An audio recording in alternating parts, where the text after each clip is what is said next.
இழந்து போனதை திரும்ப தருகின்ற ஆண்டவர். யோபு எல்லாவற்றையும் இழந்து போனாருங்க. ஒரே நாள்ல அவர் வீட்டுல 10 மரணம், அவருடைய ஆடுகள் மாடுகள்னு எல்லா சொத்துக்களும் அவர் அழிஞ்சு போயிருச்சு.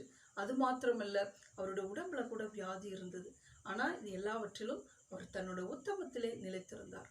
ஆண்டவருடைய பிள்ளைகள் நிறைய நேரம் ஆண்டவர்கிட்ட நம்ம கேட்கிற கேள்வி, ஆண்டவரே, நான் உங்க பிள்ளையா இருக்கிறேன், எனக்கே இந்த இழப்பு, எனக்கே இந்த அவமானங்கள், எனக்கே இந்த நிந்தனைகள்னு கேட்கிறோம்.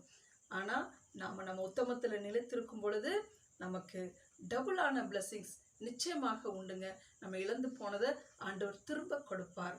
யோபு 42 அதிகாரம் 10 கர்த்தர் அவனுடைய சிறையிருப்பை மாற்றினார். யோபுக்கு முன்னிருந்த எல்லாவற்றை பார்க்கலும் இரண்டத்தனையாய் கர்த்தர் அவனுக்கு தந்தறினார். இழந்ததை திரும்ப தருகின்ற ஆண்டவர்.